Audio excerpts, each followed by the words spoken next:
Sa gitna ng malamig at nakakasilaw na puting ilaw ng Ninoy Aquino International Airport, nagmamadali ang mga tao. Bawat isa ay tila may tiyak na destinasyon, maliban sa isang babaeng nakatayo malapit sa automatikong pintuang salamin. Karga niya ang isang maliit na sanggol sa kanyang dibdib, habang ang isang kamay ay hila-hila ang isang lumang maleta. Ang dalawa pa niyang anak ay mahigpit na nakakapit sa laylayan ng kanyang damit. Tila ba natatakot na kapag bumitaw sila kahit isang segundo ay magkakahiwalay sila ng tuluyan. Ang babae ay nagngangalang Laila. Pula at maga ang kanyang mga mata hindi lang dahil sa mahabang biyahe mula sa Iran, kundi dahil ilang gabi na siyang walang maayos na tulog. Simula noong umalingaw-ngaw ang mga bomba malapit sa kanilang bahay, noong mabasag ang mga bintana sa kanilang kusina, at noong mapansin niyang napapatalon sa takot ang panganay niyang anak sa tuwing may malakas na kalabog, alam niyang kailangan na nilang umalis kung nais pa niyang maprotektahan ang kanyang mga anak.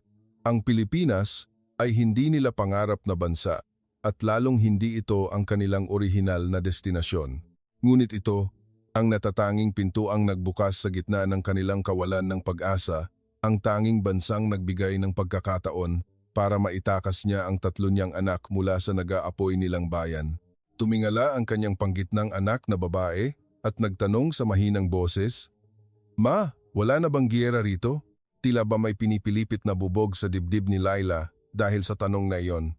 Pilit siyang ngumiti.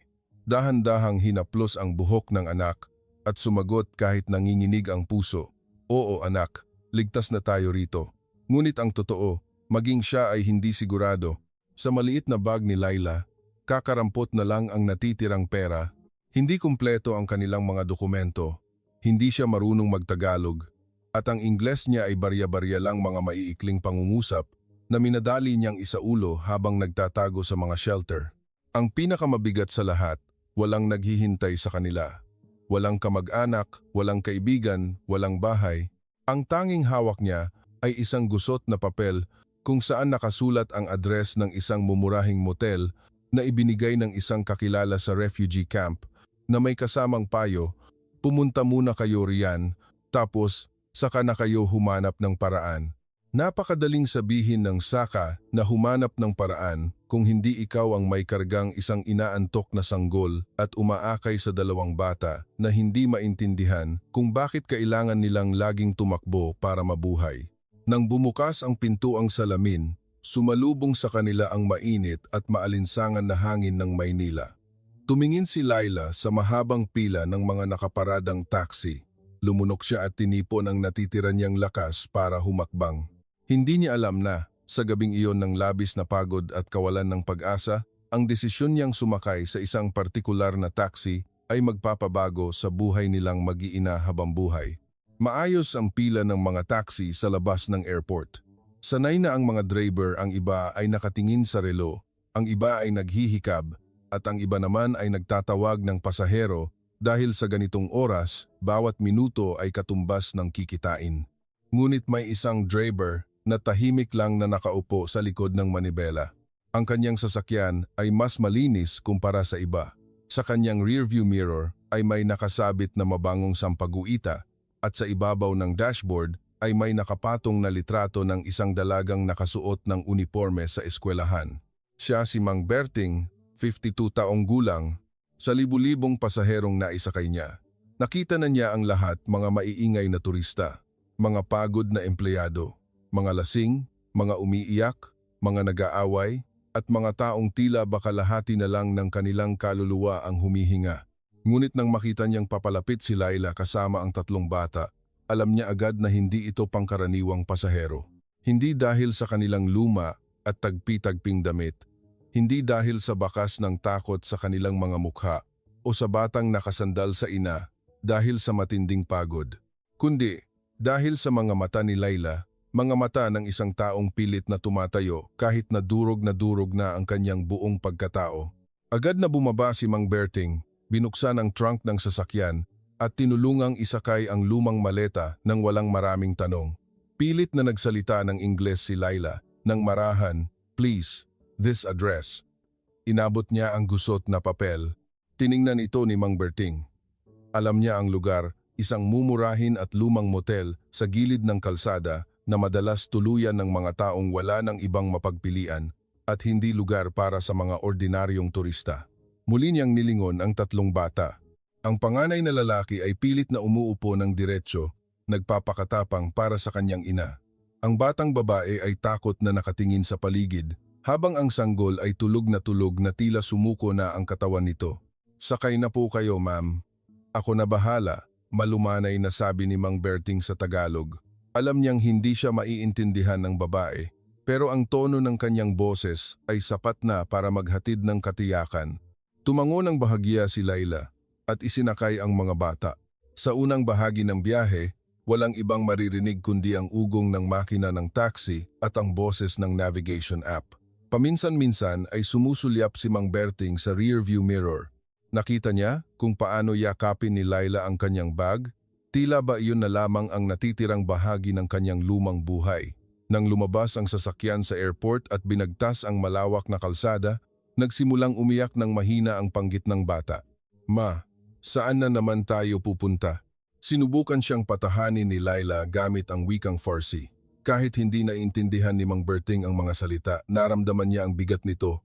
Boses iyon ng isang inang nagsisinungaling sa kanyang anak dahil sa pagmamahal, nagsisinungaling na magiging maayos ang lahat kahit siya mismo ay hindi alam kung paano sila sasalubong sa umaga. Mas hinigpitan ni Mang Berting ang hawak sa manibela.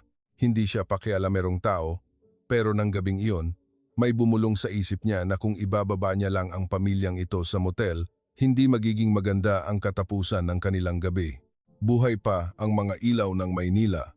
Ang mga neon signs ng mga fast food at sari-sari store ay nagre-reflekta sa salamin ng sasakyan pula, asul, ginto. Ngunit para kay Laila, ang mga ilaw na ito ay hindi maganda. Isa lamang itong paalala ng pagiging estranghero sa isang bansang hindi niya kilala. Nang pumasok ang taxi sa isang madilim at masikip na eskinita at huminto sa tapat ng isang lumang gusali na may kumukurap-kurap na motel sign, huminga ng malalim si Laila. Puno siya ng pag-asa na kahit paano, may mahihigaan ang kanyang mga anak ngayong gabi. Bumaba si Mang Berting para ibaba ang bagahe at pinanood si Laila na buhat ang sanggol habang akay ang dalawang bata papasok sa maliit na lobby. Akma na sanang aalis si Mang Berting. Pero hindi niya ma-start ang makina. Pinatay niya ang makina at naghintay. Wala pang 10 minuto, bumukas ang pinto ng motel. Lumabas si Laila, mas putla kaysa kanina. Umiiyak na ang batang babae habang ang panganay na lalaki ay pilit na hinihila ang mabigat na maleta, gustong tulungan ang kanyang ina. Agad na bumaba si Mang Berting. "Anong nangyari, ma'am?" Sinubukan ni Laila na magpaliwanag sa putol-putol na Ingles. "They say, no room, no passport copy, no cash deposit enough." Nagsalita siya habang pilit na ngumingiti ang ngiti ng isang taong ayaw umiyak sa harap ng estranghero, pero ang panginginig ng kanyang mga mata ay nagkakanulo sa kanya. Hindi sila tinanggihan dahil sa diskriminasyon, marahil dahil iyon sa patakaran o dahil hindi tinatanggap ang tatlong bata o kulang ang depositong pera. Pero anuman ang dahilan, isa lang ang ibig sabihin nito. Walang tutuluyan ng pamilya sa gabing iyon. Napasalampak si Laila sa tabi ng kanyang bunsong umiiyak na sa gutom at pagod. Natataranta siyang naghanap sa kanyang bag at inilabas ang huling piraso ng biskwit at hinati ito para sa tatlong anak. Tahimik itong tinanggap ng mga bata. Walang nagreklamo, walang humingi ng dagdag. Dahil itinuro sa kanila ng digmaan na kailangan nilang tumanda ng mas mabilis sa kanilang edad. Tiningnan ni Mang Berting ang eksena at kumirot ang kanyang dibdib. Naalala niya ang isang gabi 10 taon na ang nakararaan nang magkasakit ng malubha ang kanyang anak na babae. Buong magdamag nilang karga ng kanyang asawa ang bata sa labas ng emergency room ng isang pribadong ospital dahil hindi nila kayang bayaran ang mataas na depositong hinihingi nito. Tandang-tanda niya ang pakiramdam ng kawalan ng magagawa ang makitang naghihirap ang mahal mo sa buhay habang wala kang maibigay na solusyon. Mas masakit pa ito kaysa sa mismong kahirapan. Tumingin siya sa relo. Maghahating gabi na. Hahayaan ba niyang maghanap pa ng ibang motel ang inang ito habang karga ang tatlong bata? Iiwan ba niya silang nakaupo sa labas ng lumang gusaling ito? O magbubulag-bulagan siya at uuwi na lang gaya ng ginagawa niya gabi-gabi? Tumayo si Laila at tinipon ang natitirang lakas. "Can you take us another cheap hotel?" Nanahimik si Mang Berting. Alam niya na sa isang malaking syudad, minsan ang pinakamahirap na bagay ay hindi ang pagtulong, kundi ang pagdedesisyon kung hanggang saan ka tutulong. Sa gabing iyon, nagdesisyon siyang gawin ang isang bagay na kahit siya ay hindi niya inakalang magagawa niya. Tiningnan niya si Laila, ang tatlong bata, at ang madilim na kalsada na palalim na ng palalim ang gabi. Alam niyang kung maghahanap pa sila ng murang tutuluyan ngayon, baka wala na silang makuha at mauubos lang ang kakarampot na pera ng babae. Nagsalita siya ng mabagal, sinasamahan ng senyas ng kamay para maintindihan. Tonight, you and kids, go my house. Nanigas si Laila. Nabakas sa kanyang mga mata ang matinding pagdududa at takot.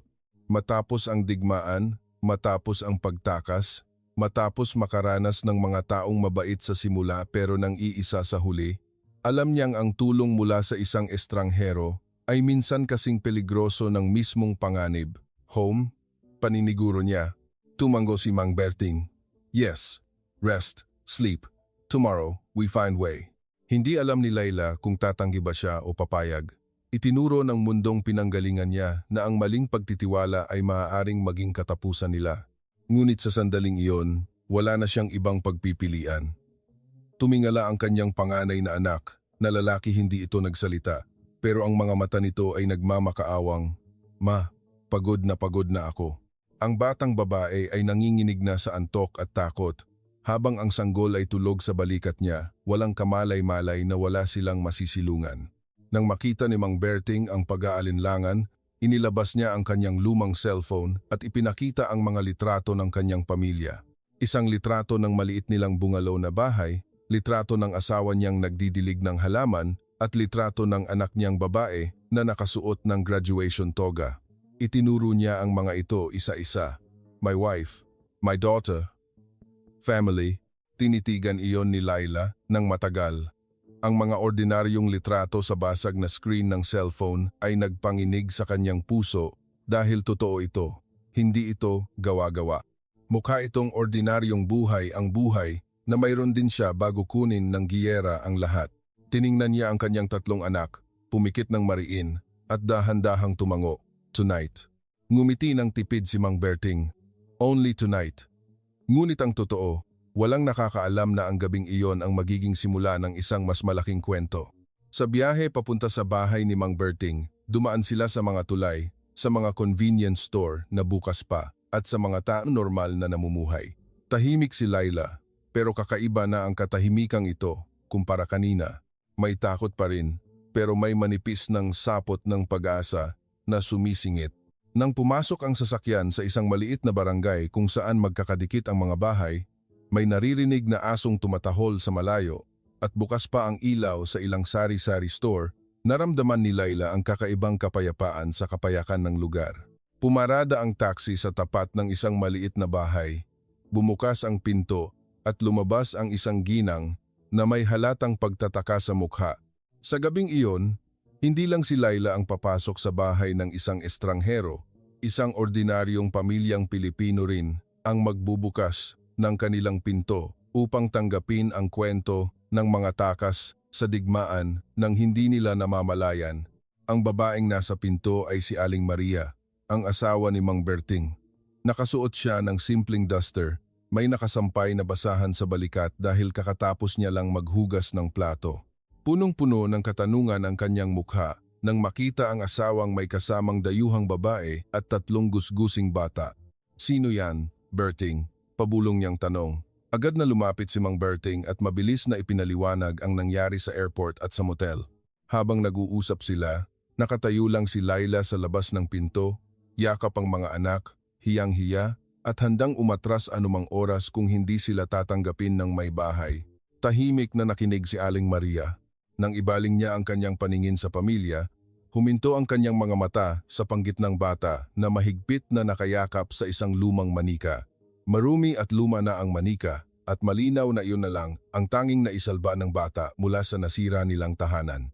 Nang makita iyon ni Aling Maria, napabuntong hininga siya at nagsalita ng isang pangungusap. Diyos ko, pumasok kayo, hindi na kaya ng mga bata. Ang pangungusap na iyon ay nagpaluha kay Laila. Sa loob ng maliit na bahay ay mayroon lamang simpleng sala, isang electric fan, lumang mesang kahoy, isang altar ng sto, ninyo at ang amoy ng mainit na kanin na nanunuot sa hangin. Hindi ito marangya, hindi malawak, at hindi perpekto, pero sobrang init ng pagtanggap, lalo na para sa mga taong matagal nang nabubuhay sa gitna ng tunog ng bomba at checkpoint. Agad na naglatag ng banig at kumot si Aling Maria. Binuhay niya ang electric fan at ininit ang natirang arroz caldo sa kaldero. Sinenyasan niya si Laila na umupo. Pagkatapos, nagsandok siya sa maliliit na mangkok at inihain sa mga bata. Ang panganay na lalaki ay pilit na nagsabi ng thank you. Ang batang babae ay kumakain habang tumutulo ang luha. Samantalang ang sanggol na bagong gising ay gutom na kumain kaya't kailangan pa siyang hagurin ni Aling Maria sa likod. Nang makita ni Laila ang eksenang iyon, tila gumuho ang kanyang puso. Simula nang umalis sila sa Iran, naging maingat siya sa lahat ng salita, sa bawat tingin, at sa lahat ng lumalapit sa kanila dahil hindi siya pwedeng magkamali. Pero sa gabing iyon, isang estrangherong Pilipina ang hinihipan ang mainit na lugaw para isubo sa kanyang anak na tila ba sarili niya itong apo. Hinawakan ni Laila ang kanyang dibdib at humihikbing nagsalita, "Thank you, thank you." Nakatulog ang mga bata nang magkakatabi sa banig. Ubos na ubos ang lakas. Si Laila ay nanatiling nakaupo ng diretso, hindi pa rin tuluyang maibaba ang kanyang depensa dahil nakalimutan na ng kanyang katawan kung ano ang pakiramdam ng maging ligtas. Umupo si Aling Maria sa harap niya, inabutan siya ng isang basong tubig at malumanay na nagsalita sa Tagalog na may kasamang kumpas. "Huwag ka nang matakot. Ligtas na kayo rito, walang mananakit sa inyo." Ang simpleng pangungusap na iyon ay tuluyang nagpabigay kay Laila. Umiyak siya ng tahimik sa unang pagkakataon. Marahil, ang mga taong nakaranas ng pinakamatinding takot ay hindi kailangan ng malalaking salita ng pagpapalubag loob. Kailangan lang nila ng isang maliit na espasyo kung saan may magsasabi sa kanila na, "Ligtas ka na ngayong gabi, 1:00 na ng madaling araw." Tahimik ang buong bahay. Tanging ang tunog lang ng lumang electric fan at ang malalim na paghinga ng mga bata ang maririnig. Pumasok na sa kwarto si Aling Maria habang si Mang Berting ay naiwan sa mesang kahoy kasama si Laila. Hindi niya ito pinilit magsalita. Tahimik lang siyang nakaupo, handang makinig kung kailan ito handa. Minsan, ang mga taong basag na basag ay hindi kailangan ng payo. Kailangan nila ng taong hindi nagmamadaling humusga. Matagal na hinawakan ni Laila ang baso bago siya nagsalita sa sirang Ingles. Limitado ang kanyang bokabularyo, pero ang sakit sa kanyang boses ay sapat na. Kinuwento niya na bago ang giyera, mayroon siyang maliit na patahian. Ang asawa niya ay isang guro ng siyensya. Nag-aaral ang mga bata, may maliit silang hardin sa harap ng bahay at may puno ng granada na itinanim ng asawa niya noong anibersaryo nila.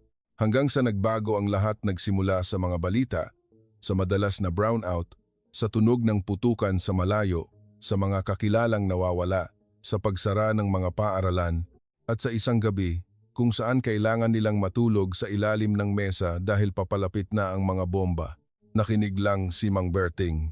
Huminto si Laila bago binanggit ang pangungusap na tila nagpatigil sa pag-ikot ng mundo sa loob ng bahay.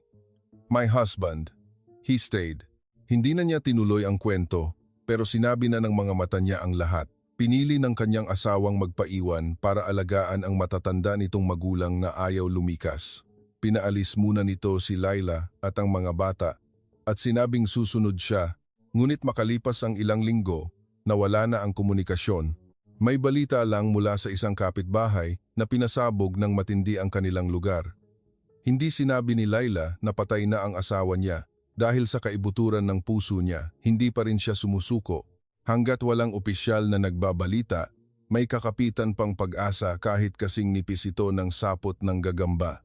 "My kids ask every day, 'Where is Papa?' Mahinang sabi niya. I say, 'He will find us.'" Napayuko si Mang Berting. Hindi niya alam ang isasagot. Sa mundong ito, maraming uri ng sakit, pero ang sakit ng isang inang kailangang magsinungaling sa kanyang mga anak para lang bigyan sila ng pag-asang mabuhay pa, kinabukasan ay isa sa pinakamalupit. Ikinuwento ni Laila kung paano niya ibinenta ang kanyang singsing sa kasal para magbayad sa mga smuggler at sa pamasahe. kung paano niya pinrotektahan ang mga anak sa gulo sa kalsada, sa mga estranghero, sa gutom, sa lamig at sa mga tanong na hindi niya masagot. Hindi lang ito pagtakas mula sa giyera, ito ay pagtakas mula sa posibilidad na mawala ang pagkabata ng kanyang mga anak. Nang matapos siya, binalot muli ng katahimikan ang bahay. Hinagod ni Mang Berting ang kanyang mukha ng madiin, pilit pinipigilan ang damdaming nag-uumapaw sa kanyang lalamunan. Tiningnan niya ang tatlong batang magkakatabing natutulog at isang malinaw na katanungan ang nabuo sa isip niya. Bukas ng umaga, kaya ba niyang gumawa ng higit pa sa pagbibigay ng matutulugan? Kaya ba niyang tulungan ang pamilyang ito na makapagsimula muli? Sumikat ang araw, tumagos ang liwanag mula sa mga puwang ng kahoy na dingding at gumuhit sa sahig. Ang amoy ng bagong saing na sinangag at tortang itlog mula sa kusina ay unti-unting pumuno sa hangin. Para sa bahay ni Mang Berting, ito ay isa na namang ordinaryong umaga. Ngunit para kay Laila at sa kanyang mga anak, ito ang kanilang unang umaga sa Pilipinas na nagising sila ng walang sirena, walang yumanig na bomba at walang sumisigaw na kailangan nilang tumakbo. Ang pinakabata ang unang nagmulat ng mata. Umupo siya, naguluhan sa paligid. Nang makitang kahoy ang kisame, hindi tolda, hindi airport, hindi bus, lumingon siya sa kanyang ina at nagtanong ng mahina, "Ma, nasa bahay na ba tayo?" Nakagat ni Laila ang kanyang labi. Hindi niya alam ang isasagot dahil ang salitang bahay para sa kanila ay hindi na isang lugar. Isa na itong pakiramdam na matagal nang ninakaw ng digmaan. Ngunit sa umagang iyon, muling naramdaman ng bata ang pakiramdam na iyon. Naghain si Aling Maria ng almusal sa mesa, binigyan ng matamis ng ngiti ang mga bata. Naglabas pa siya ng isang piling ng saging na saba at tinawag sila. Kahit nahihiya pa, unti-unting lumapit ang mga bata dahil sa gutom. Kakauwi lang din ni Mang Berting mula sa tindahan sa kanto. Bitbit niya ang isang plastic bag na may lamang gatas, pandesal, mga murang t-shirt para sa mga bata at 3 pares ng tsinelas. "Hindi ko alam kung kasya to, pero pwede na muna," sabi niya kay Aling Maria. Nang makita ito ni Laila, nanlaki ang kanyang mga mata. "No, too much. No." Gusto niyang tumanggi dahil alam niyang hindi mayaman ang pamilyang ito. Nakokonsensya siyang maging pabigat. Pero ngumiti lang si Aling Maria. "Kailangan ng mga bata ng pamalit na damit at tsinelas. Huwag ka nang mag-alala." Nang isukat ng batang babae ang bagong tsinelas, umangat ang tingin nito at ngumiti sa unang pagkakataon. Ang munting ngiting iyon ay tila nagbigay ng liwanag sa buong bahay. Pagkatapos mag-almusal, nagsimulang tumawag si Mang Berting sa mga kakilala niya. Tumawag siya sa isang kaibigang nagtatrabaho sa isang NGO para sa mga refugee sa Maynila. Tumawag din siya sa mga tambay na marunong mag-Ingles at sa mga kilala niya sa barangay. Alam niya, kasing hindi sapat ang kabaitan lamang, kailangan ng pamilyang ito ng legal na tulong, ligtas na matutuluyan, at tamang gabay para sa kanilang kinabukasan. Tinitigan siya ni Laila, hindi makapaniwala. Akala niya, ang makarating sa Pilipinas ay isang himala. Ngunit ngayon niya nararamdaman na ang himala ay hindi dumarating sa malalaking bagay. Minsan dumarating ito sa anyo ng isang driver ng taxi, isang simpleng bahay kahoy, mainit na pandesal, at mga estrangherong piniling hindi talikuran ang pagdurusa ng iba. Walang nakakaalam kung gaano kabilis aayos ang kanilang buhay, pero sa unang pagkakataon matapos ang maraming buwan, naramdaman ni Laila na hindi na siya nag-iisa sa laban. Matapos ang ilang tawag, nakatanggap ng magandang balita si Mang Berting. Isang kaibigan niya ang nagturo sa kanya sa isang sentro para sa mga dayuhan sa Quezon City na may mga volunteer at translator na pwedeng tumulong sa mga dokumento at pansamantalang tirahan. Kahit hindi garantiya na magiging madali ang lahat, mas mabuti na ito kaysa hayaang magpalaboy-laboy ang mag-iina sa malaking syudad. Hindi lang doon tumigil si Mang Berting. Habang pinapaliguan at pinapalitan ni Aling Maria ang mga bata ng may pagmamahal, lumabas si Mang Berting papunta sa sari-sari store. Kinwento niya nang mabilisan sa mga kapitbahay ang sitwasyon at humingi ng kaunting tulong nang walang pilitan. Ang bayanihan spirit na taglay ng mga Pilipino ay mabilis na umusbong. Ang may-ari ng sari-sari store ay nag-abot ng mga biskwit at nakakahong gatas. Ang kapitbahay ay nagbigay ng 3 maayos pang second-hand na backpack. Ang mga tambay sa eskinita ay nag-alok ng tulong mag-translate gamit ang internet. Isang retiradong guro sa public school ang naglabas ng mga English storybooks. Lahat ito ay hindi malalaking bagay, pero ang pinagsama-samang mumunting kabutihan ay naging tulay para makatayo ang pamilyang muntik ng malunod sa kawalan ng pag-asa. Nakatayo lang si Laila habang pinapanood ang mga tulong na inilalapag sa ibabaw ng mesa, gatas, damit, sabon, tuwalya, bigas, at maging isang maliit na teddy bear na inabot ng batang babae mula sa kabilang bahay sabay sabing, "Bigay ko na po ito sa kanya, dalawa naman po yung akin." Muling tinakpan ni Laila ang kanyang bibig at napaluha. Sa buong pagtakas nila, nakilala niya ang maraming taong walang pakialam, mga taong itinuturing silang pabigat, mga taong tinitingnan sila bilang numero at problema. Ngunit dito, nakita nila siya bilang isang ina at ang kanyang mga anak bilang mga bata, hindi lamang mga walang pangalan na refugee. Kinahapunan, isinakay ni Mang Berting ang mag-iina sa kanyang taxi papunta sa NGO Center. Kahit mainit ang panahon, matindi ang traffic at isinakripisyo niya ang pamamasada buong maghapon ni minsan ay hindi siya nagreklamo. Sa gitna ng biyahe, naglakas loob na mag-Ingles ang panganay na bata. "You help us. Why?" Nag-isip sandali si Mang Berting bago sumagot ng simple, "Because one day, maybe my family need help too." Napatahimik ang bata. Marahil masyado pa siyang bata para maintindihan ang ikot ng mundo, pero isang bagay ang malinaw sa kanya. Ang habag ay hindi laging nagmumula sa mga taong may pinakamarami. Madalas itong nagmumula sa mga taong naranasan ang matinding hirap, kaya ayaw nilang maranasan ito ng iba. Nang araw ding iyon, ang kwento ng driver ng taxi at ng inang taga-Iran ay kumalat na sa buong barangay. Walang nakakaalam na lalampas pa sa maliit nilang eskinita ang kwentong ito. Pagdating nila sa NGO Center, hindi ito ganoon kagara, pero may maayos na sistema at mga taong handang makinig. Isang volunteer na magaling mag-Ingles ang kumausap kay Laila. Matiyaga nitong inayos ang mga dokumento, naghanap ng temporary shelter, at ipinaliwanag ang mga hakbang na kailangan nilang gawin sa mga susunod na araw. Dahil sa maayos na pagpapaliwanag, nakahinga ng mas maluwag si Laila. Habang naghihintay, nagpaalam ang isang batang volunteer kay Mang Berting kung pwede siyang kunan ng litrato kasama si Laila at ang mga bata sa harap ng taxi. Gusto raw niya itong i-post sa Facebook para humingi ng tulong para sa damit at iba pang pangangailangan. Nag-alangan si Mang Berting dahil hindi naman siya tumulong para maging sikat pero pumayag si Laila. Naunawaan niya na minsan, ang pagpapakita ng kanilang sugat ang tanging paraan para makarating ang tulong sa kanyang mga anak. Ang litrato ay napakasimple. Isang pamilyadong driver na nakatayo sa tabi ng kanyang puting taxi, ang inang dayuhan na buhat ang sanggol, at ang dalawang bata na nakakapit ng mahigpit. Walang drama, walang magagarang salita, tanging ang hubad na katotohanang nakakadurog ng puso. Ang caption ay simple lang, isang inang tumakas sa gyera, dumating sa Pilipinas na walang matutuluyan at walang kakilala. Pero kagabi, iniuwi sila ng isang taxi driver. Sa loob ng ilang oras, nag-viral ang post. Libu-libong shares at comments ang bumuhos. Marami ang nag-alok magpadala sa GCash, ang iba ay nag-aalok ng trabaho para kay Laila, may naghahanap ng Farsi translator at marami ang gustong pag-aralin ang mga bata. Ngunit ang pinakamarami ay ang mga nagsasabi ng, "Salamat at may mga ganito pa ring Pilipino sa mundo."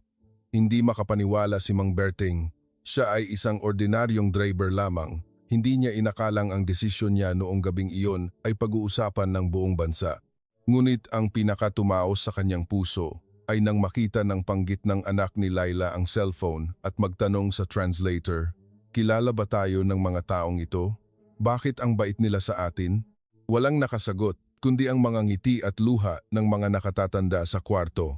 Minsan, hindi natin kailangang magkakilala para piliing magtulungan. Kinagabihan, nag-abiso ang center na may nahanap na silang pansamantalang tutuluyan para sa pamilya na magagamit ng 1 buwan kasabay ng tulong legal. Nanahimik sandali si Laila, saka iniyuko ang ulo at humagulgol ng malakas. Hindi dahil tapos na ang lahat ng problema, kundi dahil ito ang unang pagkakataon matapos ang napakahabang panahon na hindi na madilim ang kanilang kinabukasan. Nang maihatid na ng ligtas sina Laila sa kanilang shelter, Umuwi si Mang Berting at tahimik na umupo sa labas ng bahay niya. Tiningnan niya ang kanyang cellphone na puno ng mga papuri mula sa mga taong hindi niya kilala. Pero habang nagbabasa siya, mas nagiging kakaiba ang pakiramdam niya dahil kailanman ay hindi niya nakita ang sarili bilang bayani. Tumabi sa kanya si Aling Maria. Inabutan siya ng isang basong malamig na tubig. "Sikat ka na, Berting," nakangiting sabi ng asawa. Tumawa ng mahina si Mang Berting. "Tumulong lang naman tayo kung anong kaya natin." Tiningnan siya ng malalim ni Aling Maria. "Hindi lang yan, Berting. Alam kong may iba pang dahilan mula pa kagabi." Matagal na nanahimik si Mang Berting bago bumuntong hininga. Hindi niya ito madalas ikwento kahit kanino dahil isa itong sugat na hindi tuluyang nagsara. Ilang taon na ang nakararaan noong bata pa ang anak nila na aksidente sila sa probinsya. Sumemplang ang sinasakyan nilang motorsiklo sa gitna ng malakas na ulan. Sugatan si Aling Maria, nilalagnat ng mataas ang anak nila at na-stranded sila sa isang madilim na highway sa kalagitnaan ng gabi. Walang cellphone, walang kamag-anak. Maraming sasakyan ang dumaan at nakita sila pero walang huminto. Hanggang sa may isang lumang pickup truck ang tumigil. Isang mag-asawang estranghero ang nagdala sa kanila sa ospital, nagbayad ng deposito at umalis nang hindi man lang nag-iwan ng pangalan. Kung wala ang taong, yon noong gabing yon. Humihina ang boses ni Mang Berting. "Baka wala na ang anak natin." Kinagat ni Aling Maria ang labi niya, nangingilid ang luha dahil pareho silang hindi nakalimot. Tumingala si Mang Berting sa madilim na langit. "Hindi ko kailanman nakalimutan kung paano binago ng isang estranghero ang buhay natin. Kaya nang makita ko si Laila, nayakap ang mga anak niya sa labas ng motel na may mukhang nawawalan na ng pag-asa, hindi ko nakita na isa lang siyang pasahero. Nakita ko ang sarili natin noon. Naramdaman ko ang takot nila, ang tanong nila kung makaliligtas ba sila ngayong gabi. Minsan, gumagawa tayo ng kabutihan hindi dahil dakila tayo, kundi dahil nasaktan na tayo minsan at ayaw nating may ibang dumaan sa ganitong sakit." Kinabukasan, may nag-interview kay Mang Berting na isang lokal na news reporter. Muntik na siyang tumanggi, pero pumayag na rin siyang magsalita nang maikli sa pag-asang baka mas marami pang matulungang mga refugee. Nang tanungin siya kung bakit niya iniuwi ang pamilya sa bahay nila, isang pangungusap lang ang isinagot niya na nagpatahimik sa lahat ng naroon.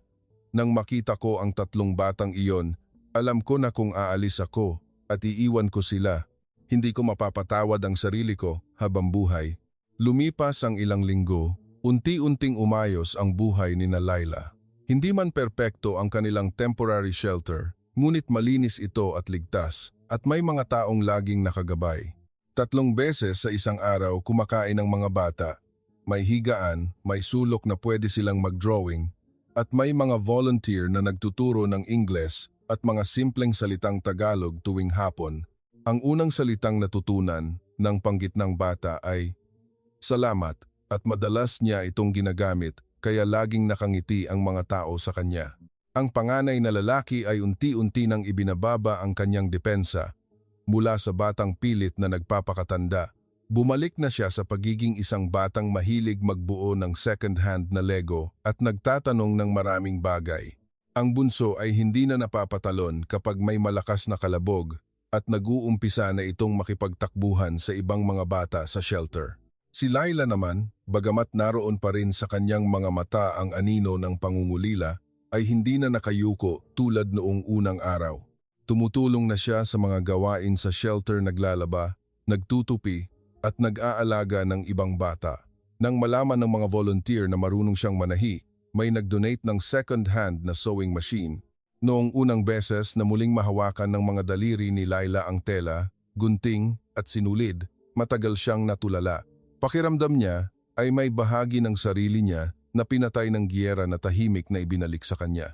Isang linggo, bumisita sina Mang Berting at Aling Maria sa center, dala ang mga prutas, merienda at coloring books. Agad na tumakbo ang mga bata papalapit sa kanila, tila ba matagal nang nawalay na kamag-anak. Niyakap ng bunso ang binti ni Mang Berting, habang ang panggitnang bata ay nagpakita ng drawing ng isang bahay kung saan may 5 taong nakatayo sa labas. Sa drawing na iyon, may nanay, 3 magkakapatid, at isang lalaking nakasuot ng puting t-shirt. "Sino yan?" nakangiting tanong ng isang volunteer. Sumagot ang bata gamit ang Ingles na may cute na accent, Tito Driver. Tumawa ng mahina ang lahat, pero kailangang umiwas ng tingin ni Mang Berting para hindi tumulo ang luha niya. Wala nang mas hihigit pang pasasalamat kaysa makita ang isang batang dating takot na takot ngumiti, na muling gumuguhit ng isang masayang bahay at isinama siya sa alaala ng kaligtasan nito. Nang araw na iyon, inabutan ni Laila sina Mang Berting at Aling Maria ng isang maliit na balot. Sa loob ay may mga panyo na binurdahan niya ng mga bulaklak ng mano-mano. "I made this for family," sabi niya.